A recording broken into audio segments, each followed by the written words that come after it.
Hello friends, Thomas Hardy की biography और works को पॉइंट वाइज स्टडी करने के बाद आज हम हार्डी के जो इम्पोर्टेंट नॉवेल्स हैं उनको हम ब्रीफ उनको सम अप करेंगे ताकि उनके कैरेक्टर्स या उनमें जो इम्पोर्टेंट इंसिडेंट्स हैं उनको आप जान सकें।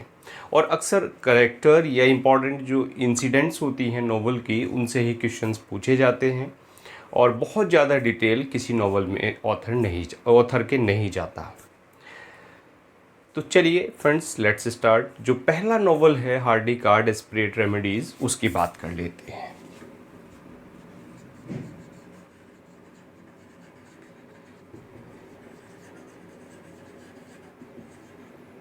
डेस्परेट रेमेडीज, इस नॉवल की बात करें तो हार्डी का फर्स्ट पब्लिश्ड नॉवल था।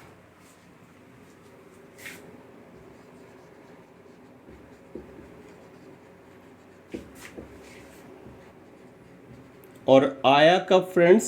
1871 1871 में पब्लिश हुआ। और ये नॉवल था, it belongs to the group of novel of ingenuity. Hardy के नॉवल्स को 3 पार्ट्स में बांटा था। पहले वीडियो लेक्चर में बताया था कौन कौन से 3 पार्ट्स थे। तो उनमें एक पार्ट था नॉवल्स ऑफ इंजेन्युइटी। तो उस ग्रुप से ये जो नॉवल है बिलोंग करता है। belongs to the group of, कौन सा ग्रुप है friends? Novels of इंजेन्युइटी।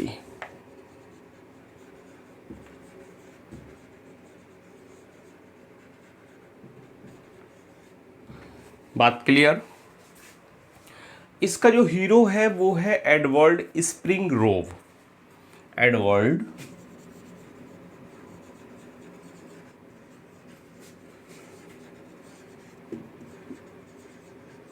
Spring Grove. और है कौन वो? A young architect.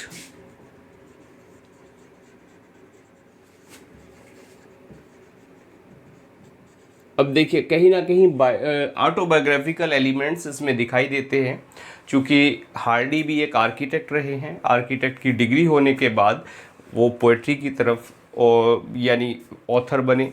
और यहाँ ये जो हीरो है नोवेल का वो भी एक यंग आर्किटेक्ट है।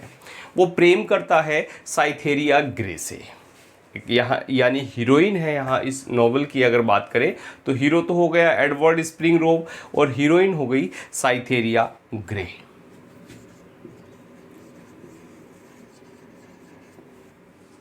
साइथेरिया की स्पेलिंग देख लें, CYTHEREA, साइथेरिया ग्रे, GRAYE, इसमें भी ई है फ्रेंड्स, साइथेरिया ग्रे। तो साइथेरिया ग्रे से कौन प्रेम करता है? जो आर्किटेक्ट है यानी एडवर्ड स्प्रिंग ग्रोव। बात क्लियर हो गई? अब साइथेरिया ग्रे की कंडीशन खराब हो जाती है तो पुअर होने के कारण वो एक लेडी है मिस एडक्लिफ, तो मिस एडक्लिफ के यहाँ मेड का काम करने लगती है। कौन? साइथेरिया ग्रे। Clear friends? एक एक पॉइंट बड़े प्यार से मैं समझाता चल रहा हूँ और एक एक पॉइंट आप समझते चलेंगे, पूरी नॉवल की समरी आपके माइंड में बैठ जाएगी। Clear friends? बीइंग पुअर,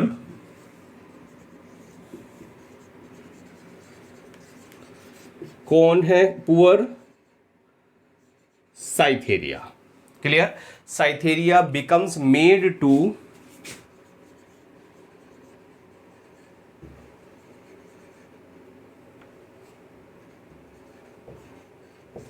और किसकी मेड हो जाती है? एक एक्सेंट्रिक लेडी है एक्चुअल में और उसका नाम है मिस एडक्लिफ।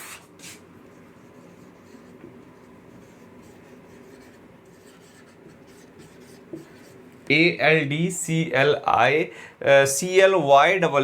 एडक्लिफ। Clear friends? और जो एडक्लिफ है वो कौन है? एन एक्सेंट्रिक लेडी, यानी एक सन की महिला है एडक्लिफ। तो 3 कैरेक्टर यहाँ आए, एक तो एडवर्ड है और दूसरी साइथेरिया है और तीसरा कैरेक्टर है मिस एडक्लिफ। बात क्लियर? इन दोनों में प्रेम, और जो साइथेरिया है वो इसकी नौकरानी बन जाती है। क्लियर? अब एक्चुअल में क्या हुआ था फ्रेंड्स, ये जो लेडी थी मिस एडक्लिफ को से को भी कोई प्रेम करता था, और वो कौन प्रेम करता था? जो साइथेरिया ग्रे है, साइथेरिया ग्रे के फादर एडक्लिफ से कभी प्रेम करते थे, लेकिन वो उससे शादी नहीं कर पाए थे। क्लियर? तो एक पॉइंट ये भी बन जाता है, मिस एडक्लिफ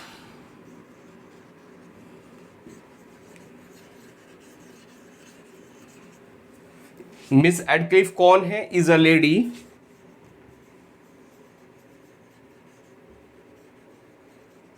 हुम, कि वो एक लेडी है जिसको प्रेम करते थे। कौन के प्रेम करते थे फ्रेंड्स? साइथेरिया ग्रे के father, whom father of Cytherea grey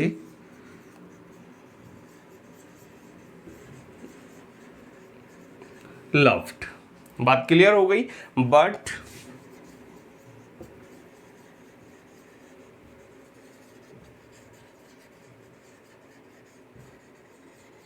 could not marry her, प्रेम तो करते थे लेकिन शादी नहीं कर पाए। तो यहाँ तक जितने भी पॉइंट हैं वो सारे क्लियर हो गए होंगे। यानी फर्स्ट पब्लिश्ड नॉवल 1871 में आया, नॉवेल्स ऑफ इंजेन्युइटी का ये पार्ट है, उस ग्रुप में रखा हुआ है। और हीरो है वो कहीं ना कहीं ऑटोबायोग्राफिकल नॉवल भी बन पड़ता है, क्योंकि एडवर्ड स्प्रिंग रोव क्या है? एक यंग आर्किटेक्ट है जो साइथेरिया ग्रे से प्रेम करता है, और साइथेरिया ग्रे किसकी मेड बन जाती है? मिस एडक्लिफ की। मिस एडक्लिफ कौन है? जो साइथेरिया ग्रे के फादर थे, वो कभी मिस एडक्लिफ से प्रेम करते थे लेकिन उससे शादी नहीं कर पाए। तो यहां तक सारे पॉइंट्स आई थिंक आपको क्लियर। चलिए और आगे दो बातें हैं, पहले इसको नोट कर लेते हैं, फिर आगे हम डिस्कस करते हैं।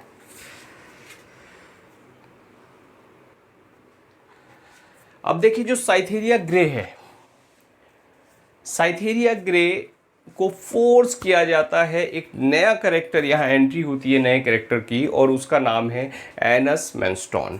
तो एनस मैनस्टॉन से शादी करने के लिए साइथेरिया ग्रे को फोर्स किया जाता है। और एनस मैनस्टॉन कौन है? जो लेडी है एडक्लिफ, एडक्लिफ का वो इलेजिटिमेट बेटा है। बात क्लियर? तो एक पॉइंट और बन जाता है कि Cytherea Graye is forced to Mary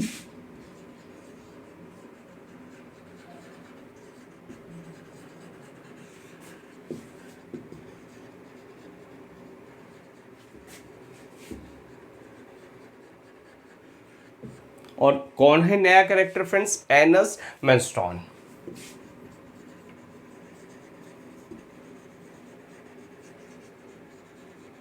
clear? और एनस मैनस्टॉन कौन है? जो इलेजिटिमेट सन है एडक्लिफ का।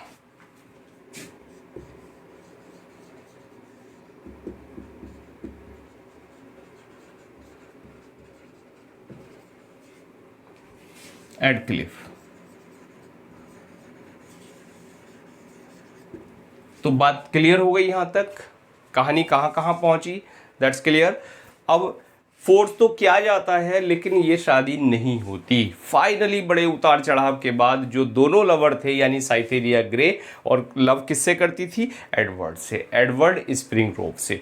अंत में फाइनली जो है दोनों की जो शादी है, यानी साइथेरिया ग्रे की और एडवर्ड स्प्रिंग रोव की, वो हो जाती है। Clear friends? तो लिखते हैं finally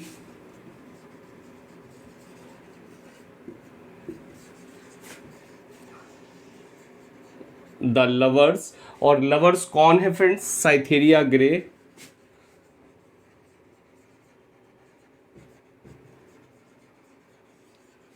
and Edward spring row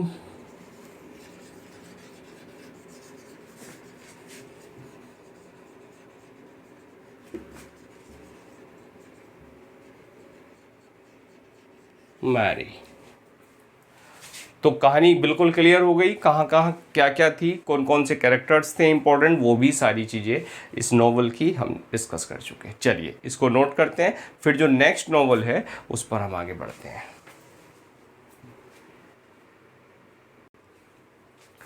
चलिए फ्रेंड्स, जो सेकंड नॉवल है अंडर द ग्रीनवुड ट्री, उसकी हम बात कर लेते हैं।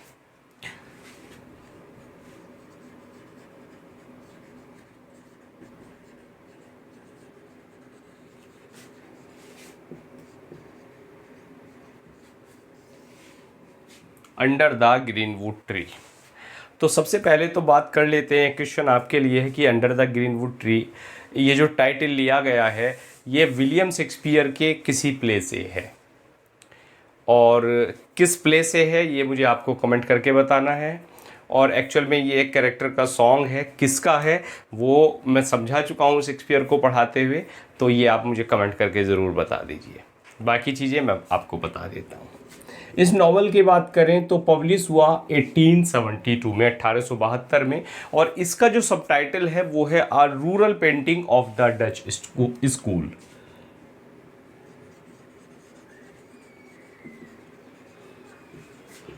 आ रूरल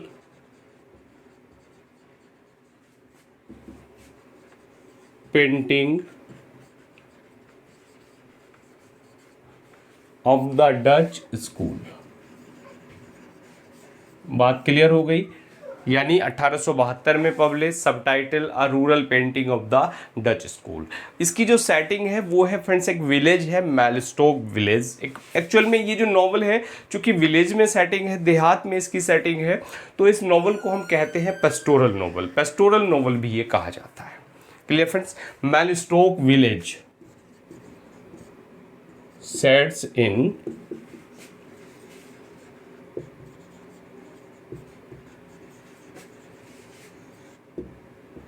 मेलस्टोक विलेज, और क्या बताया मैंने, a pastoral novel.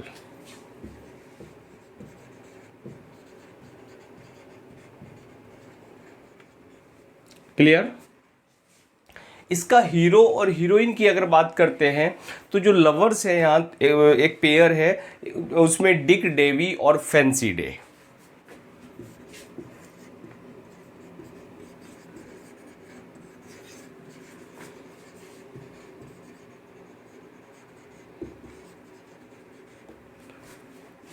Are two lovers. Clear friends, दो लवर्स हैं, कौन कौन से, डिक डेवी और फैंसी डे। अब ये क्या करते हैं, पूरे नॉवल में क्या दिखाया गया है, ये डिफरेंट जो डिफ़िकल्टीज़ हैं उनको फेस करते हैं, और लास्ट में जाके इनकी शादी हो जाती है। जब नॉवल का अंत होता है तो दोनों की शादी हो जाती है, यानी उतार चढ़ाव और बाद में शादी। क्लियर, तो पॉइंट अच्छा है, चलिए यहीं बढ़ा लेते हैं। They face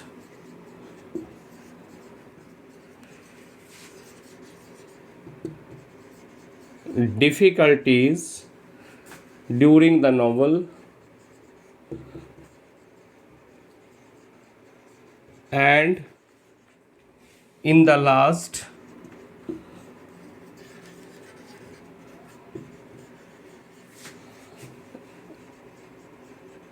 they marry। Clear, यानी डिफिकल्टीज को फेस करते हैं और दोनों की शादी हो जाती है। दो कैरेक्टर हो गए फ्रेंड्स, डिक डेवी और फैंसी डे। बात क्लियर, दोनों की दोनों कैरेक्टर क्लियर हुए। अब इसमें एक तीसरा कैरेक्टर आता है फ्रेंड्स, और वो क्या है, एक विकार है जिसका नाम है मिस्टर मे बोल्ड।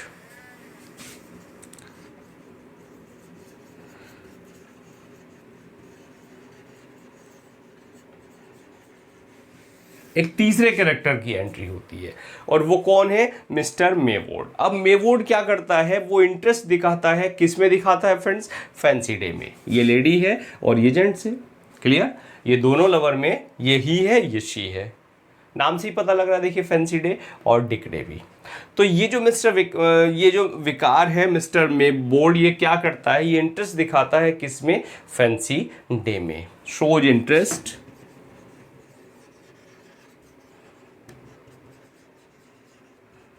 इन फैंसी डे।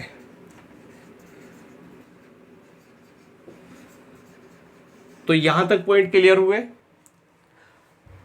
अब जो फैंसी डे है वो भी इसमें इसकी तरफ ईल्ड हो जाती है, लेकिन जल्दी ही उसके जो होश हैं वो ठिकाने आ जाते हैं। मीन्स शादी करना चाहती है जो फैंसी है, वो भी भाई ये इंटरेस्ट दिखा रहा है तो ये भी कहीं ना कहीं एंगेज हो जाती है, और ये भी। लेकिन जब इसे पता लगता है कि भाई यहाँ मेरी शादी ठीक नहीं रहेगी, तो ये क्या करती है, उस ऑफ़र को रिजेक्ट कर देती है। बात क्लियर फ्रेंड्स। और ऑफर को रिजेक्ट कर देती है। लास्ट में बताया दोनों की शादी होती है, फैंसी डे की और डिक डेवी की। लेकिन फैंसी डे अपना जो भी टेम्पटेशन रहा है थोड़ा बहुत किसके प्रति, इस विकार के प्रति, इसको कभी भी रिवील नहीं करती एंटायर प्ले के दौरान, entire not play but entire novel के दौरान। बात क्लियर? तो इतनी सी कहानी है, बहुत ज़्यादा इसमें नहीं है, बहुत ज़्यादा इससे पूछा भी नहीं जाता। क्लियर? तो कहानी बात समझ में आ गई आपकी। फैंसी डे और डिक डेवी दो प्रेमी हैं, दोनों डिफ़िकल्टीज को फेस करते हैं, फेस करने के साथ साथ लास्ट में शादी हो जाती है। लेकिन ये तो लास्ट की बात है, शादी हो जाती है, लेकिन एक्चुअल में कैरेक्टर की और एंट्री होती है मिस्टर मेबोल्ड की। वो क्या करता है, इस फैंसी डे में अपना इंटरेस्ट दिखाता है, ये भी कहीं ना कहीं टेम्प्ट हो जाती है उसके प्रति। लेकिन जब इसको अक्ल आती है आप कह सकते हैं, तो ये उस ऑफ़र को रिजेक्ट कर देती है। बात क्लियर फ्रेंड्स? और रिजेक्ट कर देती है और अपनी जो भी इसका कुछ रहा है टेम्पटेशन, उसको ये मेबोल्ड के प्रति उसको कभी भी अपना जो हस्बैंड इसका डिक डेवी से कभी शेयर नहीं करती। क्लियर? ये भी सम अप हो गया। तो चलिए नोट करते हैं, फिर नेक्स्ट नॉवल है उसकी तरफ बढ़ते हैं। चलिए फ्रेंड, नेक्स्ट नॉवल है और वो है friends far from the madding crowd.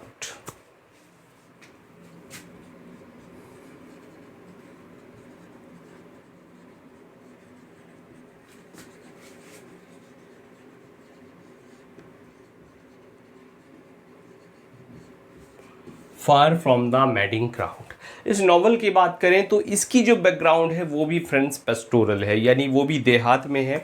तो ये नॉवल भी कैसा है, पेस्टोरल नॉवल है, जो आया 1874 में, 1874 में, और पेस्टोरल नॉवल। बात क्लियर फ्रेंड्स? और चलिए इस टाइटल की बात कर लेते हैं। इसका जो टाइटल है, पिछले नॉवल का टाइटल तो शेक्सपियर से लिया गया था, लेकिन इसका जो टाइटल है वो लिया गया है फ्रेंड्स, एक बड़ी फेमस इलेजी रही है और जिसका नाम था elegy written in a country churchyard. Author थे उसके टॉमस ग्रे। उसमें एक लाइन आती है far from the madding crowd, तो वहाँ से ये टाइटल लिया गया है। बात क्लियर? तो इंपॉर्टेंट क्वेश्चन बन जाता है फ्रेंड्स, आया भी है एग्जाम में। Title taken from Thomas Gray,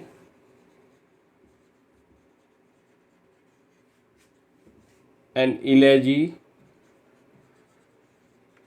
written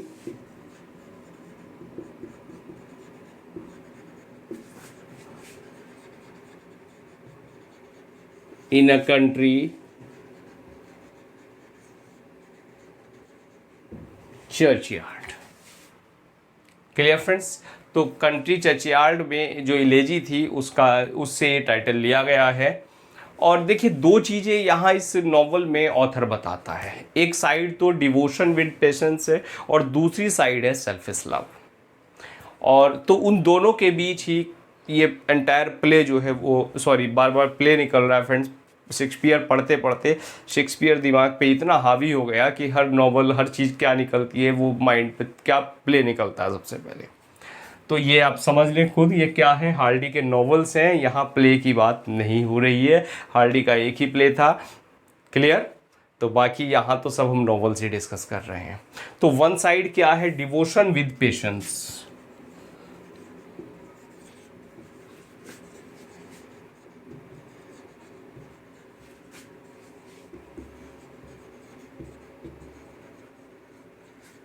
और दूसरी तरफ आरडी दिखाता है, क्या दिखाता है, सेल्फिश लव और वायलेंट पैशन।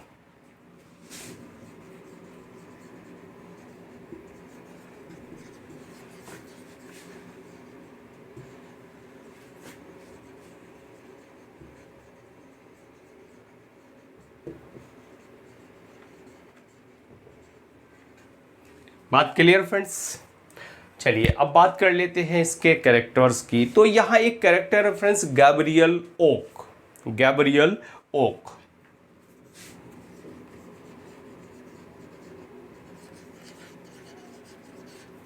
और जो गैब्रियल ओक है एक सेफर्ड है।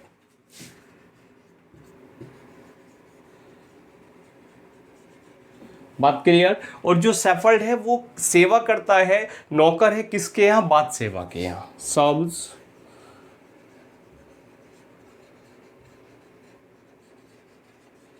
बादसेवा। Clear friends. और जो बादसेवा के यहाँ कौन करता है नौकरी, कौन करता है, गैब्रियल ओक। बात यहाँ तक क्लियर हो गई।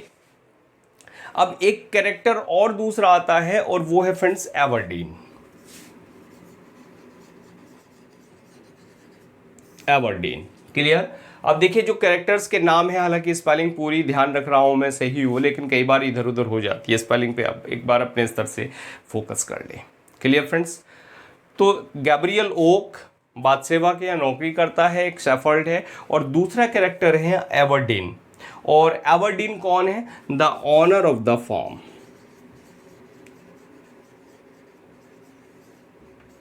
एक फार्म का मालिक। क्लियर। तो तीन कैरेक्टर आ गए, गैब्रियल ओक, बादसेवा और एवर्डीन। अब यहां एक कैरेक्टर और आता है फ्रेंड्स, फैनी रॉबिन। फैनी रॉबिन क्या है, जो ये है बादसेवा, बादसेवा का एक और सर्वेंट है, क्या नाम है, फैनी रॉबिन।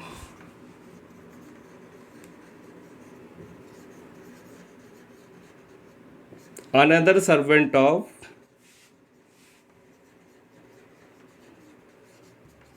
बादसेवा, SHEBA, मुझे लग रहा है यहाँ SH है फ्रेंड्स, देख लेना, SHEBA बादसेवा। क्लियर। तो चार कैरेक्टर हुए, गैब्रियल ओक, बादसेवा, एवर्डीन और फैनी रॉबिन। चारों क्लियर हो गए आपको। एक कैरेक्टर और आता है फ्रेंड्स, सार्जेंट टोरी। अब टोरी क्या करता है, टोरी प्रेम करता है किससे, फैनी रॉबिन से। Clear friends. सार्जेंट टोरी।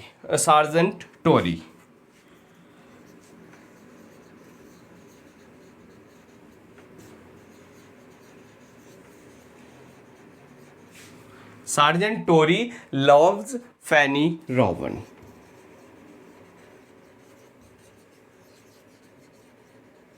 और जिसको हम कह रहे थे एक नौकर है, एक्चुअल में ये क्या है, ये मेड है फैनी रॉबिन। Clear friends. ये नौकर तो है लेकिन मेड है, यानी फीमेल है। तो यहाँ क्लियर हुए, गैब्रियल ओक ये सेफर्ड है, नौकरी करता है बादसेवा के यहाँ। बादसेवा की एक दूसरी नौकरानी, यहाँ एक कैरेक्टर है फैनी रॉबिन। क्लियर। यानी बादसेवा के दो नौकर हो गए। अब एवर्डीन है एक फार्म का मालिक, और सार्जेंट टोरी है वो प्रेम करता है किससे, फैनी रॉबिन से। तो यहाँ तक सारी बातें क्लियर हो गई होंगी। और दो चीज़ें यहाँ ऑथर बताता है, एक तरफ तो बताता है एकदम डिवोशन विद पेशेंस, और दूसरी तरफ दिखाता है वायलेंट पैशन या selfish love. Title Thomas Gray की elegy written in country churchyard से लिया गया, पेस्टोरल नोवेल। और नोवेल आया कब, पब्लिश हुआ 1874 में। यहाँ तक क्लियर। चलिए नोट करते हैं, फिर आगे कहानी आगे बढ़ाएंगे।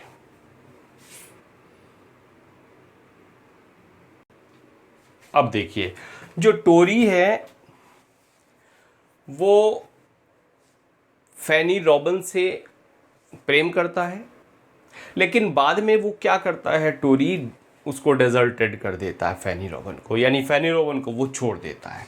तो टोरी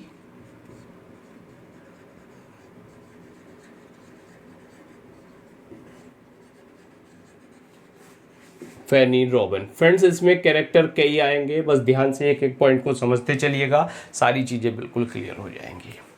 तो टोनी जब डेजर्ट कर देता है फैनी रॉबिन को, तो फैनी रॉबिन क्या कर देती है, फैनी रॉबिन एक बच्चे को जन्म देती है, और उस चाइल्ड बर्थ के दौरान फैनी रॉबिन की डेथ हो जाती है। Clear friends. यानी फैनी रॉबिन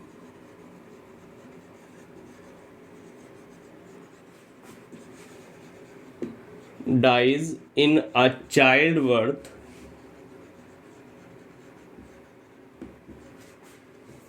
in a workhouse। अब उसे डेजर्ट कर देता है, कहाँ चली जाती है, वर्क हाउस चली जाती है। बच्चा किसका है, टोरी का है, सार्जेंट टोरी का है। तो यहाँ तक क्लियर हो गई सारी बातें।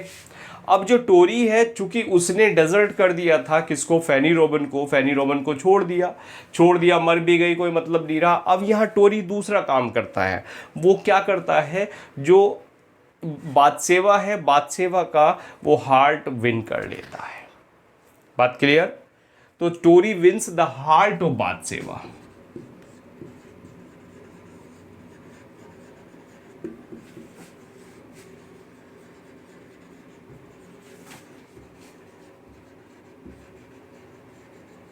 और देखिए जो टोरी है वो क्या है, जो सेल्फिश लव है उसका एक सिंबल है टोरी, सार्जेंट टोरी। और वो उसका क्या करता है, हार्ट तो विन कर लेता है और लेकिन और शादी भी उससे कर लेता है, and succeeds in marrying her. चलिए यहीं बढ़ा दूं आगे पॉइंट, एंड सक्सीड्स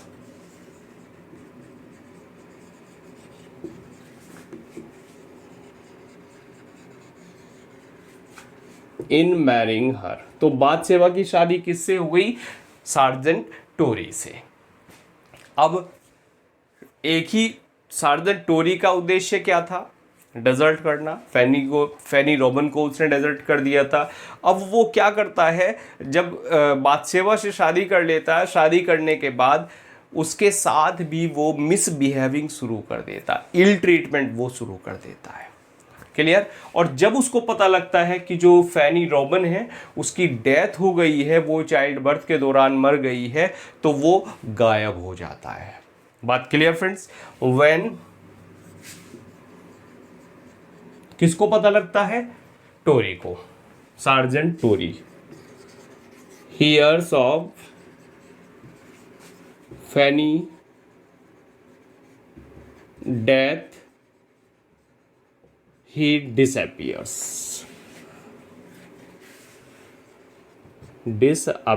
चलिए एक लाइन बचा देता हूं। बात क्लियर हो गई फ्रेंड्स। भाई जब पता लगा सार्जेंट को, शादी उसने क्या की भाई, पहले इससे अफेयर रहा, बच्चे को जन्म दिया इसने, और रॉबिन जो है मर गई। अब जब रॉबिन मर गई तो क्या करता है टोरी, बादशेवा पर अपना काम शुरू कर दिया उसने, और उसके बाद बादशेवा से शादी कर ली। शादी करने के बाद उससे इल ट्रीटमेंट भी, इल बिहेविंग भी शुरू कर दी। उसके बाद क्या होता है, टोरी जब फैनी की डेथ का उसको पता लगा, फैनी रॉबिन की, तो वो गायब हो जाता है। कहानी क्लियर हो गई यहाँ तक। और ये माना गया कि जो टोरी है वो डूब गया है, उसे ये मान लिया गया कहीं डूब के वो मर गया है। अब एक नए कैरेक्टर की एंट्री होती है, फार्मर बोल्डवुड।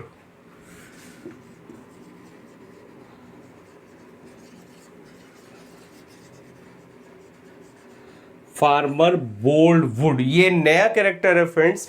ये क्या करता है, लॉन्ग्स फॉर बादशेवा। क्योंकि बादशेवा अकेली रह गई, भाई टोरी था गायब हो गया, बादशेवा अकेली रह गई, और बोल्डवुड क्या करता है, अब वो बादशेवा के प्रति अट्रैक्ट हो गया और वो शादी करना चाहता है बादशेवा से, और शादी करना चाहता है। और वो ये चाहता है कि मैं शादी तो करूं बादशेवा से, लेकिन इस शादी को मैं पहले पार्टी अरेंज करूं, और उस पार्टी में मैं कि भाई मैं शादी करने जा रहा हूं बादशेवा से, मैं उसको रिवील करूं, उस मैटर को वहां बताऊं। क्लियर। अब जब एक पार्टी होती है, सारी चीज़ें अरेंज हो गई, पार्टी हो गई, फार्मर बोल्डवुड ने कह दिया भाई एक पार्टी है और बादशेवा से मैं शादी करूंगा और इसको मैं यहाँ ऐलान करने जा रहा हूँ, तो क्या करता है, जो टोरी है वो रीअपियर हो जाता है उस पार्टी में। जिसको मान लिया था भाई कहीं भाग गया, डूब गया, वो टोरी रीअपियर हो जाता है। कहाँ, पार्टी में। क्लियर, लिख देता हूँ चलो friends, Troy reappears in the party। अब देखिए यहां से कहानी कैसे कैसे घूमती जाती है। अब जब टोरी रीअपियर हो गया तो जो बोल्डवुड है ये क्या कर देता है, इसको, इस पे अटैक कर देता है टोरी पे, और इसको शूट कर देता है। शूट कर दिया, कैरेक्टर यहां खत्म, मर गया। बात क्लियर फ्रेंड्स। अब भाई बादशेवा, ये हाँ टोरी जो हस्बैंड था इसका वो मर गया। अब यहाँ लास्ट में क्या होता है, कहानी फिर आगे बढ़ती है। आगे बढ़ने के दौरान क्या होता है, गैब्रियल ओक, जो सबसे पहले हमने कैरेक्टर जिसकी बात की थी, जो शेफर्ड था, गैब्रियल ओक और बादशेवा दोनों शादी कर लेते हैं। कहाँ, नॉवल में लास्ट में। Gabriel okay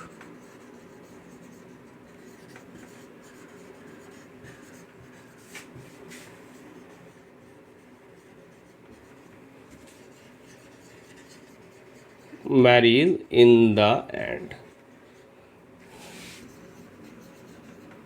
clear. तो कहानी इधर उधर घूमती घूमती लास्ट में शादी की तरफ। अब एक चीज़ और है फ्रेंड्स, कहानी क्लियर हो गई फार फ्रॉम द मैडिंग क्राउड की। कहाँ कैसे क्या क्या हमने किया, कहाँ क्या क्या किस कैरेक्टर ने किया, हमने तो कुछ नहीं किया, हम तो कहानी सुन रहे हैं और सुना रहे हैं। एक चीज़ और है इस नॉवल के रिगार्डिंग, इस नॉवल में फर्स्ट टाइम हार्डी ने जो वेसेक्स था उसको रीजन को अप्लाई किया था। किसको? वेसेक्स को। चलिए पॉइंट लिख देते हैं, हालांकि वैसे पहले भी समझा दिया आपको। Wessex applied, not applied but introduced. Clear friends? तो यह 2-3 नॉवल हमने लिए और इसके बाद आगे है friends a pair of blue eyes. बड़ा प्यारा सा नॉवल है, बड़ी प्यारी सी उसकी कहानी है और इतनी प्यारी कहानी है, कहीं ना कहीं अगर हार्डी का नाम आता है तो वास्तव में वो टाइटल ऐसा है जिससे मुझे प्रेम है। A pair of blue eyes, बड़ा प्यारा टाइटल, बड़ा सुंदर टाइटल। उसको हम डिस्कस करेंगे। आज डिस्कस करने लगे तो और आधा घंटा चला जाएगा, लेक्चर काफ़ी लेंदी हो जाएगा। चलिए फ्रेंड्स, और हाँ एक चीज़ और है, UPTGT और UPPGT के जो प्रीवियस ईयर्स के पेपर्स हैं, एक्चुअल पेपर्स जो आते हैं, वो कुछ बुकलेट्स मेरे पास थी तो वो मैंने स्कैनिंग करके जो टेलीग्राम ग्रुप है वहाँ चैनल का डाल दी हैं। TGT के 4 वहाँ जो प्रीवियस पेपर्स हैं 4 सेट मीन्स जो 4 पेपर रहे हैं वो डाल दिए हैं। PGT के भी मैं आजकल में वो डाल दूँगा।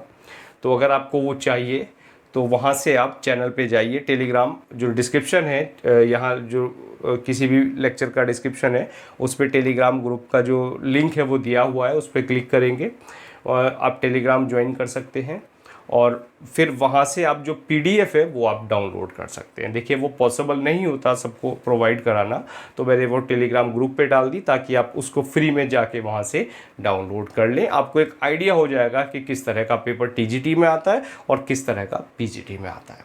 फिर जो GIC वगैरह की भी कुछ बुकलेट्स होंगी तो वो भी मैं अरेंज करके सब उस टेलीग्राम पे डाल दूँगा। तो बेटर है आप वहाँ से जाके डाउनलोड कर सकते हैं, वो फ्री है, उसके लिए कहीं कुछ नहीं आपको पे करना, बस टेलीग्राम पे जाना है। और अगर वैसे लिंक के थ्रू भी ना जाए, डायरेक्ट टेलीग्राम सर्च करें, टेलीग्राम में मिलियन माइंड्स इंग्लिश सर्च करेंगे, चैनल खुला आएगा, चैनल का लोगो आएगा और उसके बाद आप वहाँ से आप डायरेक्ट डाउनलोड कर सकते हैं। तो चलिए फ्रेंड्स, मिलते हैं नेक्स्ट लेक्चर में। Now thanks for watching this video.